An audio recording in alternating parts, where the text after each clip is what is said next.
Olá, sejam bem-vindos ao canal da Astra Educa. Nesta aula vamos estudar um conteúdo muito importante para a formação do técnico em enfermagem e também muito cobrado em concursos da área da saúde. Vamos abordar a assistência e os cuidados de enfermagem a pacientes com patologias dos diferentes sistemas do organismo, os procedimentos técnicos de enfermagem para a realização de exames e tratamentos, as posições utilizadas em exames, a coleta de materiais para exames laboratoriais e as necessidades do paciente cirúrgico nos períodos pré-operatório, transoperatório e pós-operatório. A assistência de enfermagem envolve o conjunto de cuidados prestados ao paciente com o objetivo de promover, manter ou recuperar a saúde. O técnico de enfermagem atua diretamente no cuidado diário ao paciente, observando sinais, executando procedimentos e colaborando com a equipe multiprofissional. Quando falamos das patologias do sistema urinário, estamos nos referindo às doenças que afetam órgãos como rins, ureteres, bexiga e uretra. Entre as doenças mais comuns estão infecções urinárias, cálculos renais e insuficiência renal. O técnico de enfermagem deve observar sinais como dor ao urinar, alteração na cor ou quantidade da urina, presença de sangue e dificuldades para urinar. Também é importante controlar o balanço hídrico, ou seja, registrar a quantidade de líquidos ingeridos e eliminados pelo paciente. No sistema cardiovascular estão incluídos o coração e os vasos sanguíneos. Doenças como hipertensão arterial, insuficiência cardíaca, infarto do miocárdio e arritmias são comuns nesse sistema. A equipe de enfermagem deve monitorar sinais vitais, especialmente a pressão arterial, frequência cardíaca e perfusão periférica. Também é importante observar sintomas como dor no peito, falta de ar, inchaço nos membros inferiores e cansaço excessivo. O sistema respiratório é responsável pelas trocas gasosas entre o organismo e o ambiente. Doenças como asma, bronquite, pneumonia e doença pulmonar obstrutiva crônica afetam esse sistema. O técnico de enfermagem deve observar a frequência respiratória, a presença de dificuldade para respirar, tosse, secreções e cianose, que é a coloração azulada da pele causada pela falta de oxigênio. Em muitos casos é necessário administrar oxigenoterapia e auxiliar em exercícios respiratórios. O sistema digestivo inclui órgãos como boca, esôfago, estômago, intestinos, fígado e pâncreas. Doenças digestivas podem provocar sintomas como dor abdominal, náuseas, vômitos, diarreia ou constipação. O técnico de enfermagem deve acompanhar a alimentação do paciente, observar a eliminação intestinal e registrar alterações. O sistema endócrino é responsável pela produção de hormônios que regulam diversas funções do organismo. Entre as doenças mais comuns estão o diabetes mellitus e os distúrbios da tireoide. O profissional de enfermagem deve monitorar níveis de glicose, administrar medicamentos conforme prescrição e orientar o paciente sobre cuidados com alimentação e controle da doença. O sistema hematopoético está relacionado à produção das células do sangue, como hemácias, leucócitos, plaquetas. Doenças como anemias, leucemias e distúrbios de coagulação fazem parte desse sistema. O técnico de enfermagem deve observar sinais como palidez, fadiga, sangramentos e alterações nos exames laboratoriais. Já o sistema nervoso é responsável pelo controle das funções do corpo e pela comunicação entre diferentes partes do organismo. Entre as doenças mais comuns estão acidente vascular cerebral, epilepsia, meningite e traumas neurológicos. A equipe de enfermagem deve observar o nível de consciência do paciente, resposta a estímulos, presença de convulsões e alterações motoras ou sensoriais. Além do cuidado com essas patologias, o técnico de enfermagem também participa de diversos procedimentos técnicos relacionados à realização de exames e tratamentos. Para isso é necessário realizar o preparo adequado do material, do paciente e do ambiente. O preparo do material envolve a organização e verificação dos instrumentos e equipamentos necessários para o procedimento, garantindo que estejam limpos, esterilizados em quantidade adequada. O preparo do paciente inclui orientá-lo sobre o procedimento, reduzir sua ansiedade, verificar condições clínicas e garantir que ele esteja na posição correta para o exame. Já o preparo do ambiente envolve manter o local limpo, organizado e com condições adequadas de iluminação, higiene e privacidade. Durante exames e procedimentos médicos, é comum a utilização de posições específicas do paciente.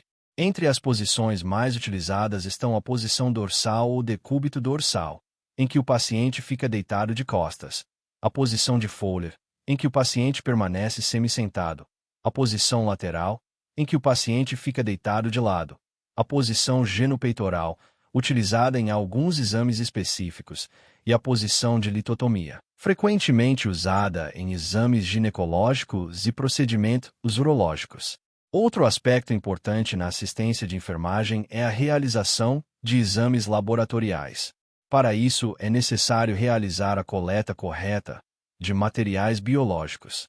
A coleta de fezes é utilizada para investigar parasitas, infecções ou alterações digestivas. O paciente deve ser orientado a coletar o material em recipiente limpo e adequado, evitando contaminação com urina ou água. A coleta de escarro é utilizada principalmente para exames relacionados a doenças respiratórias, como tuberculose. O paciente deve ser orientado a tossir profundamente e eliminar secreções provenientes das vias respiratórias inferiores, preferencialmente pela manhã. A coleta de urina pode ser realizada de diferentes formas, dependendo do exame solicitado. Em muitos casos, utilizar-se a urina do jato médio, que consiste em desprezar o início da micção e coletar a porção intermediária da urina em recipiente adequado, evitando contaminações. Já a coleta de sangue é realizada geralmente por punção venosa. O técnico de enfermagem deve utilizar técnicas assépticas, identificar corretamente o paciente, preparar o material, escolher a veia adequada e seguir os procedimentos de segurança para evitar contaminações ou acidentes. Outro tema fundamental é o cuidado com o paciente cirúrgico. Esse cuidado é dividido em 3 fases: pré-operatória, transoperatória e pós-operatória. O período pré-operatório corresponde ao momento anterior à cirurgia. Nessa fase, o paciente é preparado física e emocionalmente para o procedimento. A equipe de enfermagem deve conferir exames, verificar sinais vitais, orientar o paciente sobre o jejum, realizar higiene corporal quando necessário e retirar objetos como próteses, joias ou acessórios. O período transoperatório ocorre durante a realização da cirurgia, quando o paciente se encontra no centro cirúrgico. Nesse momento, a equipe de enfermagem auxilia na organização do ambiente, prepara instrumentos, mantém a asepsia do local e acompanha o estado do paciente durante o procedimento. O período pós-operatório ocorre após o término da cirurgia. Nessa fase, é essencial monitorar sinais vitais, observar possíveis complicações, controlar a dor, avaliar curativos e auxiliar na recuperação do paciente. Também é importante incentivar a mobilização precoce quando possível, orientar sobre alimentação e acompanhar a evolução clínica. Portanto, o técnico de enfermagem desempenha um papel fundamental em todas essas etapas do cuidado em saúde.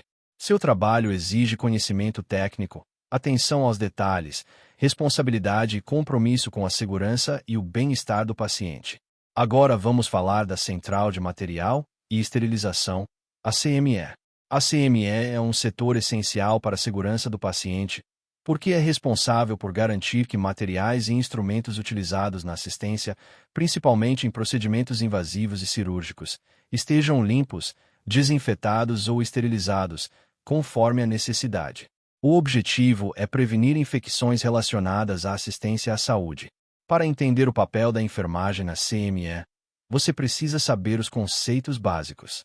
Limpeza é a remoção de sujidade e matéria orgânica, e é a etapa mais importante, porque sem limpeza não existe desinfecção ou esterilização eficaz. Desinfecção é a eliminação de micro-organismos, exceto esporos bacterianos, e pode ser de baixo, médio ou alto nível, dependendo do método. Esterilização é a destruição de todas as formas de vida microbiana, incluindo esporos. A CME trabalha com fluxo e barreiras para evitar contaminação cruzada. Em geral, o setor é organizado em área suja, para recepção e limpeza, área de preparo, para inspeção, montagem e embalagem, e área limpa ou estéril, para esterilização, armazenamento e distribuição. O técnico de enfermagem participa de etapas como recepção, limpeza, secagem, inspeção, montagem de caixas e bandejas, empacotamento, identificação, controle e distribuição, sempre conforme protocolos e supervisão do enfermeiro responsável. No preparo e cuidado com materiais esterilizados, o ponto central é manter a esterilidade. Isso exige integridade da embalagem, identificação correta, validade conforme protocolo e armazenamento em local adequado, protegido de umidade, poeira e manuseio excessivo. Se a embalagem estiver molhada, rasgada, amassada de forma que comprometa a barreira, ou sem identificação, o material deve ser considerado não estéril. Outro cuidado essencial é o manuseio. Material estéril deve ser tocado com técnica adequada, e o transporte deve evitar contaminação. Também é importante lembrar os métodos de esterilização mais comuns. Autoclave, com vapor sob pressão, é muito usada para materiais compatíveis. Óxido de etileno e outros métodos de baixa temperatura podem ser usados para materiais termosensíveis, conforme disponibilidade e rotina institucional. Em prova, o enfoque costuma ser menos na tecnologia e mais na lógica. Limpeza antes, embalagem correta, indicador químico quando aplicável, rastreabilidade, armazenamento correto e respeito ao fluxo. Agora vamos para atendimento de enfermagem na unidade de recuperação anestésica, a RPA. A RPA é o local onde o paciente fica no pós-operatório imediato, até recuperar estabilidade após anestesia e cirurgia.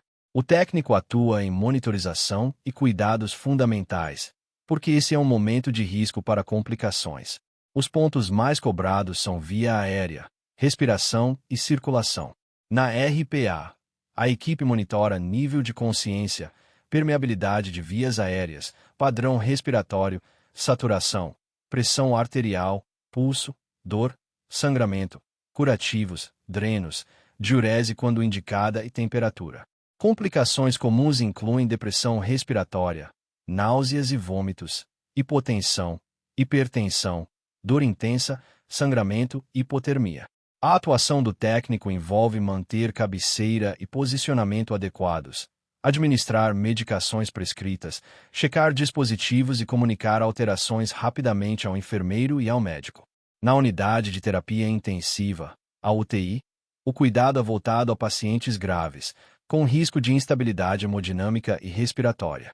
O técnico atua na vigilância contínua, sinais vitais, oxigenoterapia, ventilação mecânica quando presente, controle de infusões, balanço hídrico, cuidados com acesso venoso, sondas, drenos, prevenção de lesões por pressão, higiene e conforto. A prova costuma cobrar que em UTI os cuidados seguem protocolos rigorosos de prevenção de infecção, como higiene das mãos, técnica asséptica e cuidados com dispositivos invasivos, porque são fontes de infecção. Também se cobra a importância do registro e da comunicação rápida de alterações, porque pequenas mudanças podem indicar piora. Agora vamos para tipos de lesões cutâneas e curativos. Você precisa reconhecer categorias básicas de lesões e a lógica do cuidado. Primeiro, feridas podem ser agudas, como cirúrgicas e traumáticas, ou crônicas, como úlceras por pressão, úlceras venosas e feridas do pé diabético. Também podem ser limpas, contaminadas ou infectadas, dependendo de presença de micro-organismos e sinais clínicos. Um tema muito cobrado é a lesão por pressão, antiga escara. Ela ocorre por pressão prolongada, cisalhamento e fricção, principalmente sobre proeminências ósseas. A prevenção é essencial. Mudança de decúbito, proteção de pele, hidratação, colchões específicos, controle de umidade e nutrição.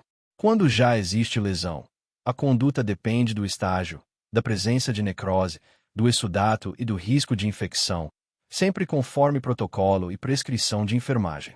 Curativo, em termos gerais, envolve limpeza com técnica adequada, escolha de cobertura conforme característica da ferida, proteção da pele ao redor e trocas conforme necessidade.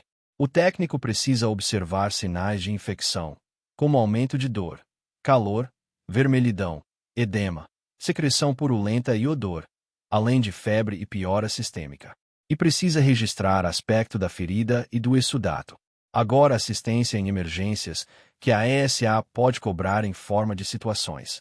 O princípio básico em emergência é avaliação rápida e priorização, seguindo o ABC, via aérea, respiração e circulação, e acionamento imediato de suporte. Queimaduras.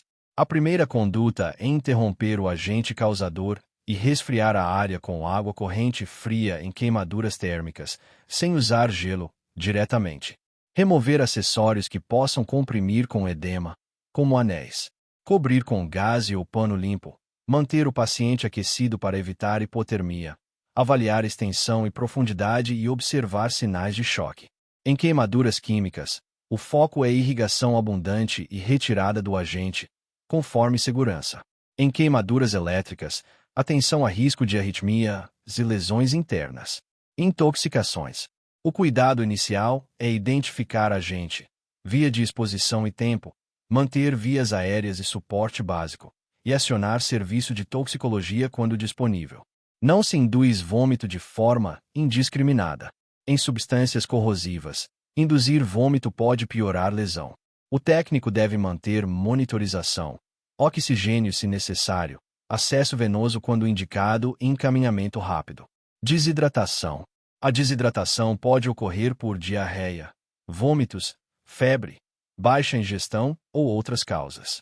O técnico observa sinais como mucosas secas, sede, diminuição de diurese, taquicardia, hipotensão e alteração do nível de consciência em casos graves. O cuidado envolve hidratação conforme prescrição, geralmente oral quando possível ou venosa em quadros moderados a graves, e monitorização de balanço hídrico e sinais vitais. Choques. Choque é uma condição de perfusão inadequada dos tecidos.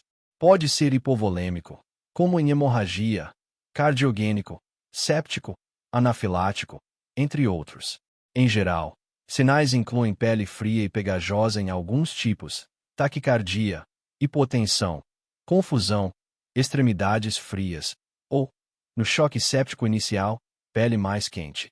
O técnico deve reconhecer rapidamente, manter paciente em posição adequada conforme orientação, oferecer oxigênio, monitorizar sinais vitais, garantir acesso venoso e acionar equipe, porque choque é emergência. Traumas. Em trauma, a prioridade é segurança da cena e estabilização do paciente. Suspeita de trauma de coluna exige cuidado com movimentação e imobilização. Avalia-se via aérea, respiração e circulação, controle de sangramentos, nível de consciência e sinais de choque. O técnico segue protocolos do serviço e comunica achados. Corpo estranho. Pode ser em vias aéreas, olhos, pele ou outros locais. Em vias aéreas com obstrução, a prioridade é desobstrução conforme protocolos de primeiros socorros, reconhecendo sinais de engasgo grave. Em olhos, não se deve esfregar. Deve-se proteger e encaminhar. Em feridas com objetos empalados, não se remove no local. Estabiliza-se o objeto e controla-se sangramento ao redor, encaminhando para atendimento.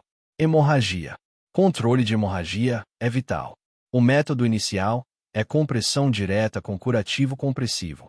Se houver sangramento importante, elevação do membro quando aplicável e compressão. Torniquete pode ser usado em casos específicos e conforme treinamento e protocolo, geralmente em hemorragias graves de membros quando compressão não é suficiente. Sempre monitorar sinais de choque. Fechando. Na CME, o técnico atua no fluxo de limpeza, preparo, esterilização e distribuição, garantindo barreiras, rastreabilidade e manutenção da esterilidade.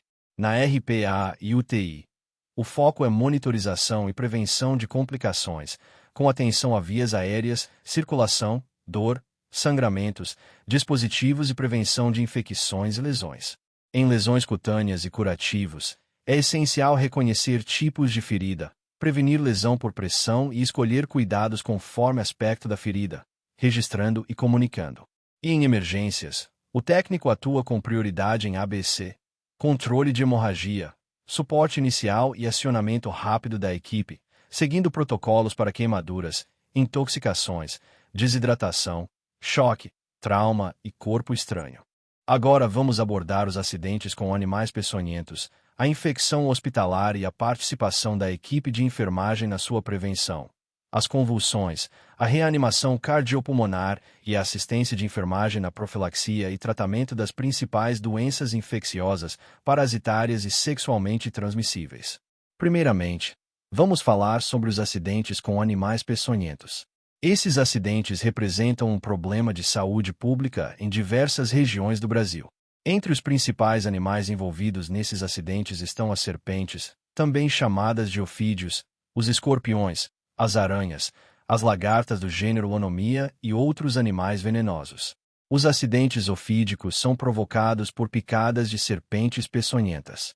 No Brasil, as principais serpentes de importância médica pertencem aos gêneros Bothrops, Crotalus, Lachesis e Micrurus. Os sintomas podem variar dependendo da espécie, mas geralmente incluem dor intensa no local da picada, inchaço, sangramentos, alterações na coagulação do sangue, náuseas, vômitos e, em casos graves, comprometimento dos rins ou do sistema nervoso. A conduta inicial envolve manter a vítima em repouso, evitar torniquetes ou cortes no local da picada e encaminhar rapidamente para atendimento hospitalar, onde poderá ser administrado soro antiofídico específico. Os acidentes escorpionicos são muito frequentes, especialmente em áreas urbanas. O veneno do escorpião pode provocar dor intensa no local da picada, sudorese, vômitos, agitação, alterações cardíacas e respiratórias. Crianças e idosos são mais vulneráveis às complicações. O atendimento deve ser imediato. Em casos graves, pode ser necessário o uso do soro anti-escorpiônico. Os acidentes com aranhas também são relativamente comuns. No Brasil destacam-se as aranhas do gênero Loxosceles, conhecida como aranha marrom, e Phoneutria, conhecida como armadeira. A aranha marrom pode causar lesões cutâneas graves com necrose da pele, enquanto a armadeira provoca dor intensa, sudorese e alterações neurológicas. O tratamento depende da gravidade do quadro e pode incluir o uso de soro específico. Outro tipo de acidente importante é causado pelas lagartas do gênero Lonomia. O contato com essas lagartas pode provocar alterações graves na coagulação do sangue, levando a hemorragias. O atendimento médico rápido é fundamental para a administração do soro antilonômico. O técnico de enfermagem tem papel importante nesses casos, auxiliando no atendimento inicial, monitorando sinais vitais, observando sintomas e colaborando na administração dos soros antivenenos conforme prescrição médica. Agora vamos falar sobre a infecção hospitalar, também chamada de infecção relacionada à assistência à saúde. Esse tipo de infecção ocorre quando o paciente adquire uma infecção durante o período de internação ou após procedimentos realizados em serviço de saúde. As infecções hospitalares podem ser causadas por bactérias, vírus, fungos ou outros micro-organismos. A prevenção da infecção hospitalar é uma responsabilidade de toda a equipe de saúde, e o técnico de enfermagem tem papel fundamental nesse processo. Entre as medidas mais importantes estão a correta higienização das mãos, o uso adequado de equipamentos de proteção individual, a limpeza e desinfecção de materiais e superfícies, o cuidado com curativos e cateteres e o cumprimento rigoroso das normas de biossegurança. Outro tema importante são as convulsões. A convulsão é caracterizada por contrações musculares involuntárias causadas por descargas elétricas anormais no cérebro. Pode ocorrer em diversas situações, como epilepsia, febre alta em crianças, traumatismos cranianos, infecções ou alterações metabólicas. Durante uma crise convulsiva, a equipe de enfermagem deve manter a calma e garantir a segurança do paciente. É importante deitar o paciente de lado para evitar a aspiração de secreções ou vômitos, proteger a cabeça contra traumas e afastar objetos que possam causar lesões. Não se deve tentar conter os movimentos do paciente, nem colocar objetos na boca. Após a crise, o paciente deve ser monitorado e avaliado. Outro procedimento essencial na área da saúde é a reanimação cardiopulmonar, conhecida como RCP. Esse procedimento é realizado quando ocorre parada cardiorrespiratória, ou seja, quando o coração para de bater e a respiração é interrompida. A reanimação cardiopulmonar consiste em manobras de compressão torácica associadas à ventilação, com o objetivo de restabelecer a circulação sanguínea e a oxigenação dos órgãos vitais. O técnico de enfermagem pode participar do atendimento, auxiliando nas compressões torácicas, preparando equipamentos como desfibriladores, monitorando sinais vitais e colaborando com a equipe durante todo o processo de reanimação. Agora vamos abordar a assistência de enfermagem na profilaxia e tratamento de doenças infecciosas, parasitárias e sexualmente transmissíveis. Essas doenças são causadas por micro-organismos como vírus, bactérias, protozoários e parasitas, e podem ser transmitidas por diferentes formas, como contato direto, água ou alimentos contaminados, vetores ou relações sexuais desprotegidas. A malária é uma doença parasitária transmitida pela picada do mosquito Anopheles infectado pelo protozoário do gênero Plasmodium. Os sintomas incluem febre alta, calafrios, dor de cabeça e fraqueza. O tratamento é feito com medicamentos específicos e o controle da doença depende também de medidas de prevenção contra o mosquito transmissor. A AIDS é causada pelo vírus HIV, que ataca o sistema imunológico, enfraquecendo as defesas do organismo. A transmissão ocorre principalmente por relações sexuais desprotegidas, contato com sangue contaminado ou transmissão da mãe para o filho durante a gestação ou amamentação.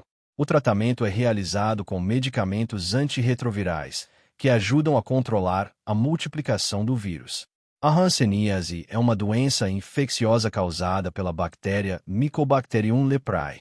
Ela afeta principalmente a pele e os nervos periféricos, podendo causar manchas na pele com perda de sensibilidade, em casos avançados, deformidades.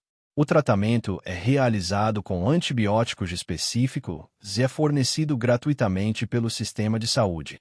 O sarampo é uma doença viral altamente contagiosa que provoca febre alta, manchas na pele, tosse e irritação nos olhos. A principal forma de prevenção é a vacinação. A tuberculose é causada pela bactéria Mycobacterium tuberculose e afeta principalmente os pulmões. Os sintomas incluem tosse persistente, febre, sudorese noturna e perda de peso. O tratamento é feito com antibióticos específicos por um período prolongado.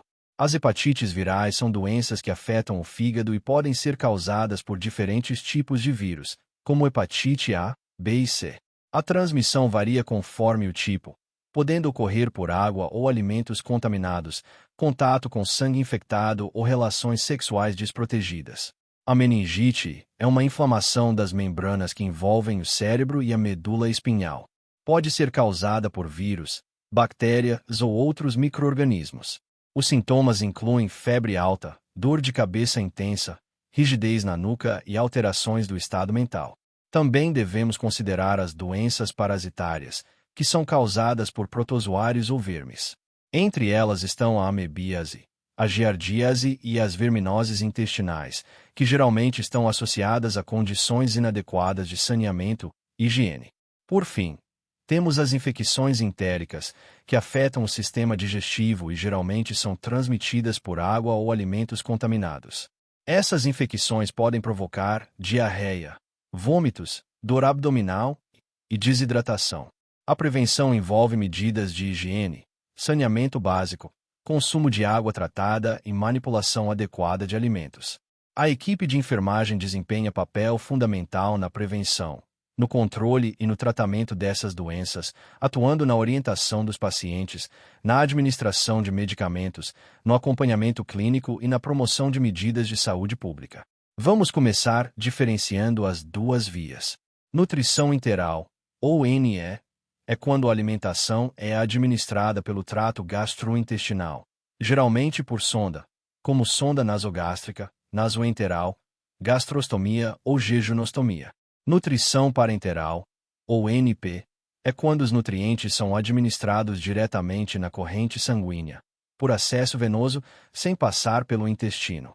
Quando o enunciado fala em NPP, nutrição parenteral prolongada, normalmente está se referindo à nutrição parenteral por tempo prolongado, frequentemente com necessidade de acesso venoso central e controle rigoroso. Agora, indicações de nutrição enteral. A NE é indicada quando o paciente não consegue se alimentar por via oral de forma segura ou suficiente, mas o intestino funciona. Exemplos comuns são pacientes com rebaixamento de consciência, disfagia com risco de aspiração, pós-operatório com limitação de via oral, pacientes críticos que não atingem metas por boca e alguns casos de desnutrição com necessidade de suporte nutricional. Em prova, a frase-chave é: se o trato gastrointestinal está funcionante, a preferência costuma ser a via enteral. Já a nutrição parenteral é indicada quando o trato gastrointestinal não pode ser usado ou não absorve adequadamente. Isso ocorre em casos como ilho paralítico prolongado, obstruções intestinais, fístulas de alto débito, síndrome do intestino curto, pancreatite grave em certas condições, ou quando a nutrição enteral é contraindicada ou insuficiente e o paciente precisa de suporte pleno. Em geral, NP tem maior risco de complicações metabólicas e infecciosas, então exige controle mais rígido. Agora vamos para preparo e cuidados na administração da nutrição enteral. Aqui existem pontos clássicos de segurança. Primeiro, conferência. Sempre checar prescrição, dieta, volume, velocidade de infusão, via, horário e identificação do paciente. Segundo, posicionamento.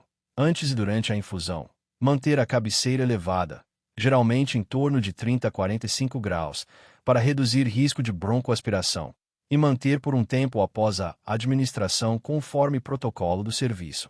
Terceiro, checagem da posição da sonda. Isso deve seguir o protocolo institucional. Em geral, a confirmação definitiva da posição é radiológica no momento da passagem, e no dia a dia pode haver checagens complementares, como marcação externa e avaliação de sinais clínicos. O técnico deve estar atento a deslocamento, tosse, desconforto, vômitos, refluxo, distensão abdominal, diarreia e sinais respiratórios. Quarto, cuidados com a administração. A ANE pode ser por gavagem, intermitente, ou por bomba, contínua. Em qualquer método, deve-se respeitar a velocidade indicada. Infusão rápida pode causar náuseas, vômitos, diarreia e distensão. Quinto, lavagem da sonda. Antes e depois da dieta e antes e depois de administrar medicamentos, deve-se lavar a sonda com água, conforme protocolo, para evitar a obstrução. E aqui uma regra importante: medicamentos não devem ser misturados diretamente na dieta, sem orientação. Cada medicamento tem forma correta de preparo, e muitas formulações não podem ser trituradas. Sempre seguir prescrição e rotina. Sexto, controle de complicações. As principais são broncoaspiração, obstrução da sonda, diarreia, constipação, distensão, intolerância gástrica e lesões de pele ao redor de gastrostomia ou fixação nasal. Qualquer alteração significativa deve ser registrada e comunicada. Agora, nutrição parenteral prolongada. Primeiro, um ponto que cai em prova. A nutrição parenteral, especialmente quando completa, geralmente exige acesso venoso central, porque a solução é hiperosmolar e pode causar flebite se infundida em veia periférica. Existem formas de NP periférica, mas com limitações e formulações específicas. Então, em NPP, a lógica é: maior tempo e maior complexidade, maior chance de ser por via central. O preparo da bolsa de NP é feito pela farmácia ou serviço especializado, sob condições rígidas, e não é algo que o técnico mistura na unidade. O papel do técnico e da enfermagem é conferir, manter a cadeia de segurança e administrar com técnica asséptica. Os cuidados essenciais são: conferir prescrição, rótulo, validade, aspecto da bolsa, integridade e compatibilidade com o acesso. Usar técnica asséptica rigorosa, porque NP é um meio excelente para crescimento microbiano e está associada a risco de infecção de corrente sanguínea. Por isso, manipulação de conexões deve ser mínima e sempre com desinfecção adequada.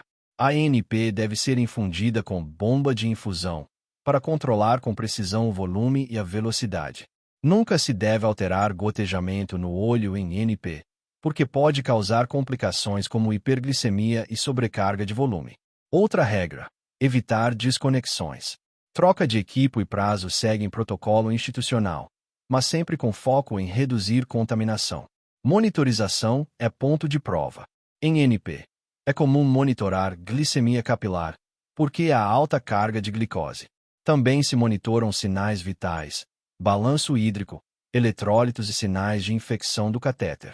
Se houver febre sem foco claro, calafrios durante infusão, dor ou secreção no local do catéter, deve-se comunicar imediatamente. Complicações de INP podem ser mecânicas, como problemas de catéter, infecciosas, como infecção relacionada a catéter, e metabólicas, como hiperglicemia, distúrbios eletrolíticos, hipertrigliceridemia e síndrome de realimentação em pacientes desnutridos. O técnico não faz diagnóstico, mas precisa reconhecer sinais e registrar e comunicar. Agora vamos para assistência e cuidados de enfermagem a pacientes com neoplasias. O cuidado oncológico para o técnico envolve uma combinação de segurança, vigilância, controle de sintomas, prevenção de complicações e humanização. Primeiro, noções de base. Neoplasia é crescimento anormal de células. Pode ser benigna ou maligna. O paciente oncológico pode estar em tratamento cirúrgico, quimioterapia, radioterapia, imunoterapia, terapia-alvo ou cuidados paliativos. A assistência varia conforme fase e tratamento, mas alguns cuidados são transversais. Um cuidado central é o controle de sintomas. Dor é muito comum e deve ser avaliada e registrada com escala, seguindo prescrição analgésica e observando resposta. Náuseas e vômitos são frequentes, especialmente com quimioterapia, e exigem medidas como antieméticos prescritos, fracionamento alimentar quando possível e ambiente adequado. Fadiga, anorexia e perda de peso também são comuns, e aí entra a importância de suporte nutricional, inclusive NE e NP, em casos indicados. Outro ponto essencial é risco de infecção. Muitos tratamentos, especialmente quimioterapia, podem causar imunossupressão e neutropenia. Então, o técnico deve ter atenção rigorosa à higiene das mãos, técnica asséptica em punções e curativos, cuidado com cateteres e vigilância para sinais precoces de infecção, como febre. Em neutropenia, febre é emergência clínica e deve ser comunicada imediatamente. Cuidados com catéter venoso central e dispositivos também são muito frequentes, porque muitos pacientes usam cateteres para quimioterapia, NP e medicações. Curativo, fixação, troca conforme protocolo e observação de sinais de complicação são tarefas importantes. Efeitos na pele e mucosas também são comuns. Mucosite oral pode causar dor, dificuldade de alimentação e risco de infecção. Então, higiene oral, orientações e medidas de conforto, conforme protocolo, fazem parte do cuidado. Radioterapia pode causar radiodermite, exigindo cuidados com pele, evitar fricção e seguir orientações específicas do serviço. Aspecto emocional e comunicação também entram como cuidado de enfermagem. O diagnóstico de câncer e o tratamento geram ansiedade, medo e depressão em muitos pacientes e familiares. O técnico precisa manter postura acolhedora, respeitosa, garantir privacidade, ouvir, orientar dentro do seu papel e acionar equipe multiprofissional quando necessário. Em pacientes em fase terminal, entra o cuidado paliativo com foco em conforto e qualidade de vida, controle de sintomas, respeito à autonomia e suporte à família, além de cuidados pós-morte quando ocorrer óbito. Fechando a aula, nutrição enteral é indicada quando o intestino funciona e a via oral não é suficiente ou segura. Exige checagem de prescrição, cabeceira elevada, lavagem da sonda, administração segura e vigilância de intolerância e risco de aspiração. Nutrição parenteral prolongada é indicada quando não se pode usar o trato gastrointestinal.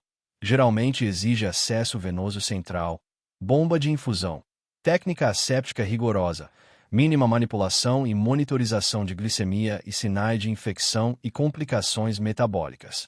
E no cuidado ao paciente com neoplasias, o técnico deve focar em controle de sintomas, prevenção de infecções, cuidado com dispositivos, integridade da pele e mucosas, registros completos e humanização, sempre integrado ao plano de cuidados da equipe.